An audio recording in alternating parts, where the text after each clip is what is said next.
인간이 만든 것과 인간이 만들지 않은 것.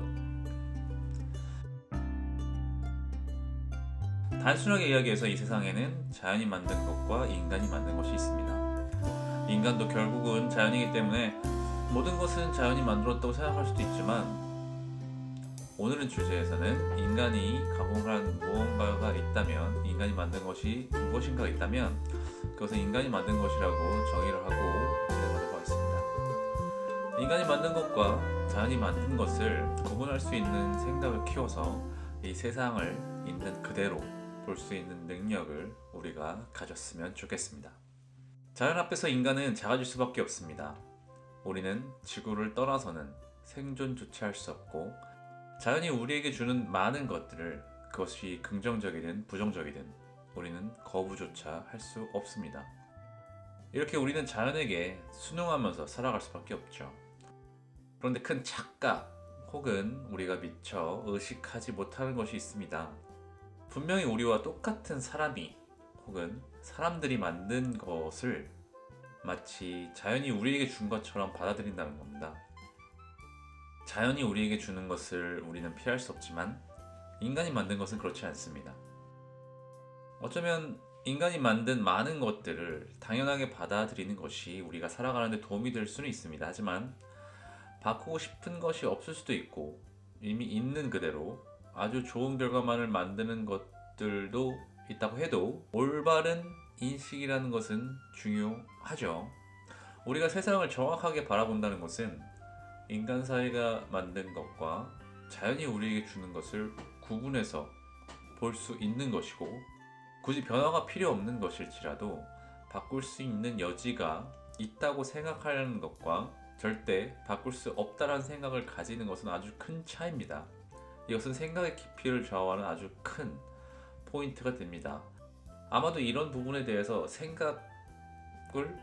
생각조차 해보지 않으신 분들이 아마 많으실 것 같아요.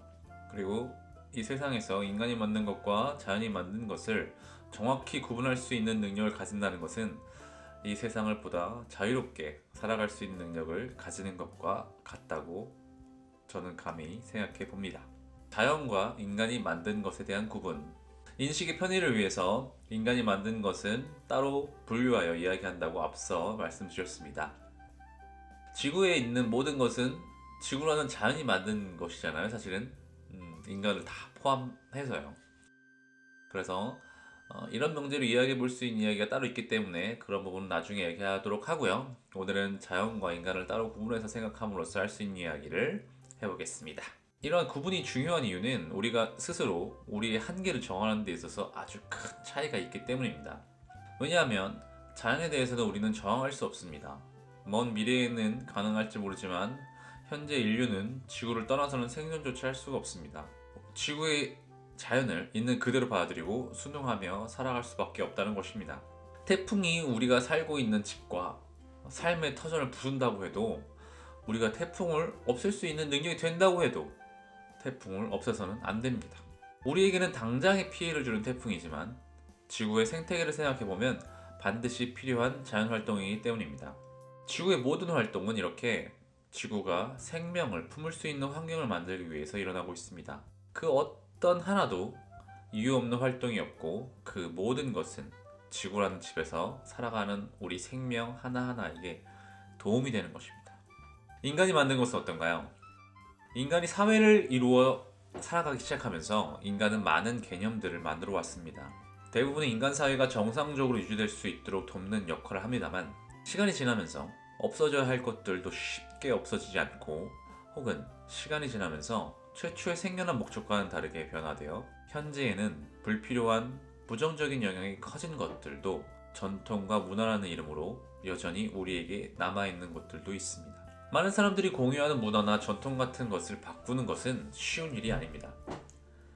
인간의 행동은 기본적으로 관성이 있어서 이미 시작한 것은 큰 문제가 있지 않은 이상 계속 유지됩니다. 법을 예로 생각하면 쉽습니다. 하나의 법을 정하는 것도 무척 어려운 일이지만 이미 정해진 법을 바꾸거나 사라지게 하는 일이 더더욱 어렵습니다. 우리나라에서 이제 점점 자취를 감추어가는 제사는 어떤가요? 유교 사회이던 조선 시대에는 조상을 위해 제사를 지내는 것이 너무나 당연한 것이었지만 시대가 변화하면서 유교적인 목적보다는 단순히 조상을 모시는 의식을 전통처럼 유지하고 있었고, 가족의 단위가 바뀌면서 젊은 세대들이 제사를 더 이상 중요하지 않게 여기게 되면서 이제는 점점 제사를 지내는 가정이 없어지고 있습니다. 아마도 몇십 년이 더 흐른다면 제사를 지내는 일반 가정은 없어지고 전통 문화를 보존해야 하는 곳에서만 제사를 지내는 상황이 올 수도 있습니다. 바꿀 수 있는 가능성이 중요한 이유. 말씀드렸다시피 인간의 행동은 관성을 가지고 있습니다. 쉽게 바꾸기가 쉽지 않습니다. 그리고 인간은 주어진 환경에 적응하는 능력도 아주 뛰어납니다. 이 두 가지 이유가 결합해서 우리는 조금 더 긍정적인 방향으로 나아가는데 어려움을 겪습니다. 물론 기존의 것을 바꾸는 것만이 정답이 될 수는 없을 것입니다. 하지만 확실한 것은 언제나 개선의 여지가 있다는 것이에요. 아주 미세한 변화를 할지라도 우리는 더 나은 방향으로 변할 수 있고 반드시 변해 가야만 합니다. 나라는 개인이 변화를 만들기는 불가능하다고 느껴질 수도 있습니다. 하지만 앞으로 나아가려는 개개인들이 모여서 뜻을 모은다면 이 세상에 불가능한 일 또한 없는 것이 사실입니다. 이 세상을 조금 더 좋은 곳으로 만들어가기 위한 시작은 바로 이 세상의 거의 모든 것들을 바꿀 수 있다는 사실을 인지하는 것입니다. 너무나 당연하게 받아들여 왔던 것들도 당신과 똑같은 사람들이 만들어낸 것일 뿐이거든요. 인간이 만든 것은 그 무엇이든 간에 인간이 다시 만들 수 있는 것입니다. 변화를 포기하고 있진 않나요? 누구나 어린 시절에는 왜? 라는 질문을 달고 삽니다. 아직까지 배우지 못한 것이 많기 때문이기도 하지만 어른들에게는 당연히 생각되는 것들이 당연하게 느껴질 리 없기 때문이죠. 아이들의 왜? 라는 질문이 끊임없이 반복되는 경우에 어른들이 할 수 있는 대답은 겨우 그건 원래 그런 거야 일 것입니다. 인정해야 되는 겁니다. 사실은 우리도 잘 모르고 있습니다. 세상은 왜 이렇게 돌아가고 있는지 말이죠. 자연이 어떻게 돌아가는지 우리는 다 알지 못합니다. 인간 사회가 멸망하지 않고 유지되는 한 우리는 연구를 계속해서 우리가 알지 못하는 영역도 알게 될 수도 있습니다. 하지만 아직은 자연의 영역은 아이들에게 이렇게밖에는 대답을 할 수밖에 없겠네요. 우리 모두가 함께 알아가고 있는 중이란다. 하지만 인간이 만드는 것들에 대한 질문은 어떨까요? 아마도 당신이 자녀가 있거나 어린이를 대하는 사람이라면 아이들의 질문에 답을 하기 전에 당신이 먼저 그 질문을 스스로 던져보고 답을 찾아봐야 할 것입니다. 우리는 왜 이렇게 살아가고 있는가? 많은 부분은 역사를 통해 답을 할 수 있을 것이고 어떤 것은 인간의 본능의 답이 있겠죠. 결국 거의 모든 것은 인간 사회가 잘 유지되기 위해서 존재한다는 결론에 이를 수 있을 것입니다. 문제는 그것들이 지금 현재도 인간 사회가 잘 유지되기 위해 도움이 되고 있냐는 것이죠. 우리는 빠르게 발전하고 있고 그만큼 생활하는 모습도 빠르게 변화하고 있습니다. 세상이 변화하는 속도만큼은 아니더라도 혼란이 크지 않을 정도의 속도로 우리는 변화해 가야 할 것입니다. 더 좋은 세상을 만들기 위한 첫걸음. 이 세상에 바꾸지 못할 것은 없다는 사실을 인식하는 것입니다.